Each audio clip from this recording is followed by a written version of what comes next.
coach of Costa Rica, ¿Es el primero? Sí, es el primero. Gracias. Hola, ¿cómo estás? Ladies and gentlemen, good evening. Thank you for joining us. We're joined by the head coach of Trinidad Tobago and goals coach of Trinidad Tobago, Laurie Hutchinson. 10 minutes, please. Take it away. Yes. Coach, what do you go over with the team after such a heartbreaker loss like this? What do you tell them? Well, you know what? I mean, first of all, I want to congratulate Costa Rica. They were better tonight. You know, they were the better team, and so I certainly want to congratulate them on qualifying. And you know, our trip has been difficult in so many ways, and this is just one more thing that we know is so close, and even getting it to penalty kicks. But you know, we'll talk about the things that we didn't do well. I thought we came out really poorly, to be quite honest with you, in the first half. You know, I need to take a little fault for maybe the player selections. We tried to play some players that's been out injured.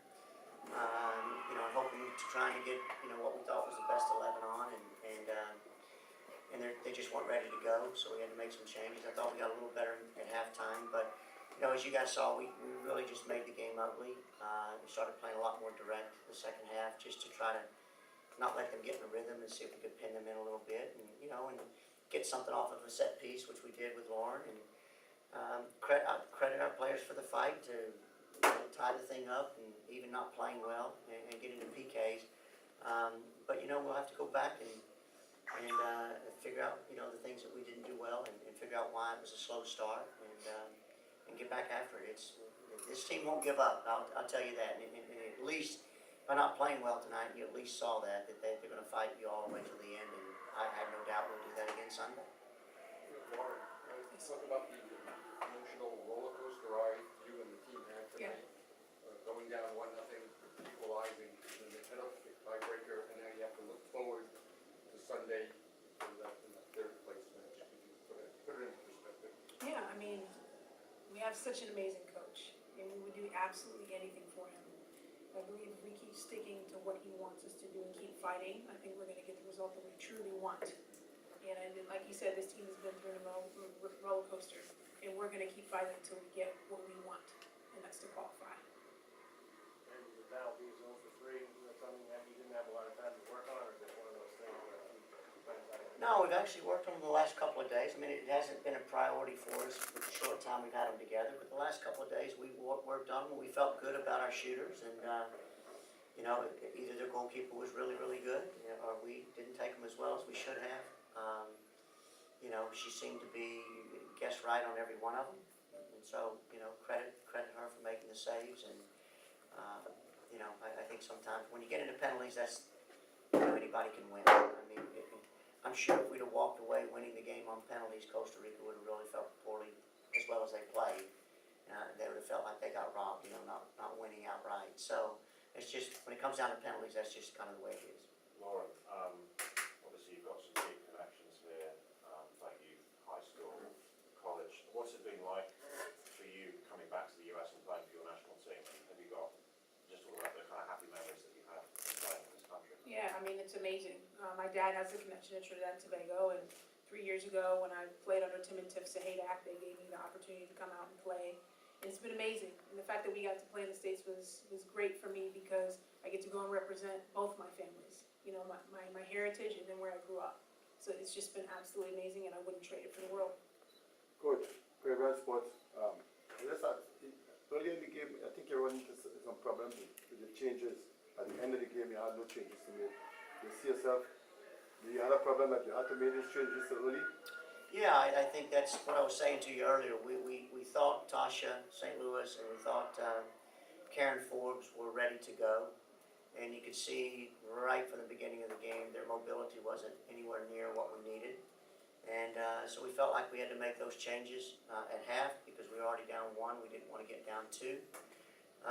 And then with 20 minutes left, you know, we brought on Khadidra, you know, one of the twins. And I thought the changes we made actually were good. You know, I mean, I thought Mariah Shade came on, made a difference. Lauren obviously came in, made a difference, scored the goal for us.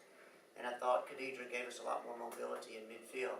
You know, you always like to have another, you know, substitution in your back pocket to make, but we got out of it what we wanted. We at least got into the overtime and the penalty kicks, you know, with it. And, you know, so as coaches, you'll always second guess, you know, your own decisions. That's why I said maybe early, I may have got the lineup wrong at the beginning.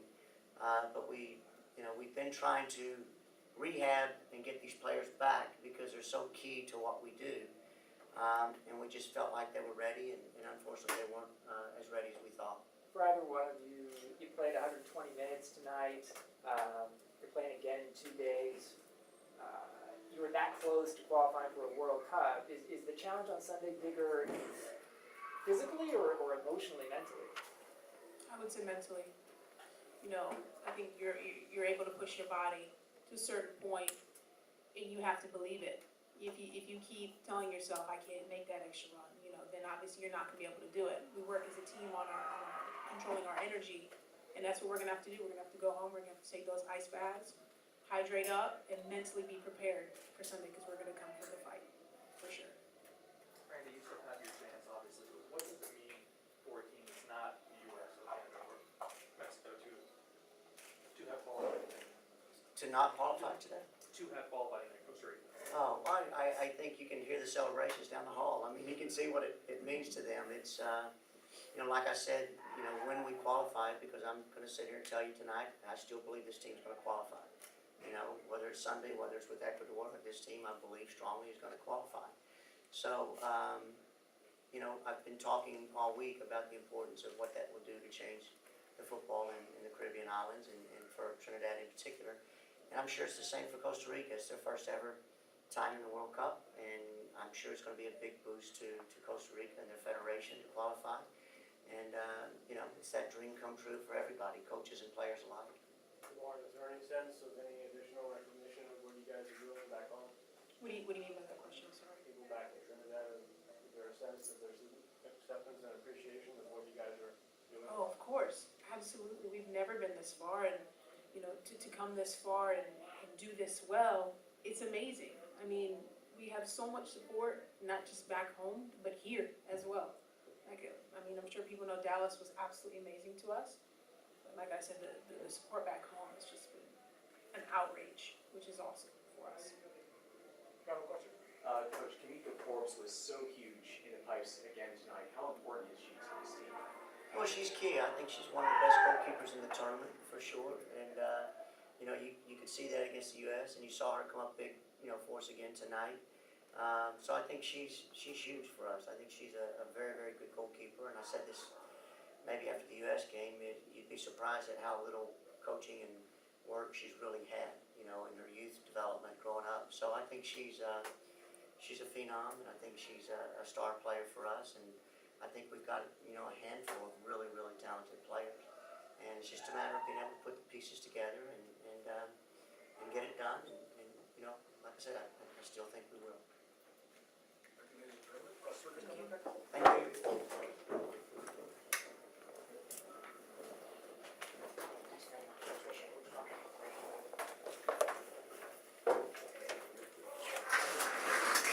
Thank you, guys. Appreciate it. Yeah, good to see you. Thanks.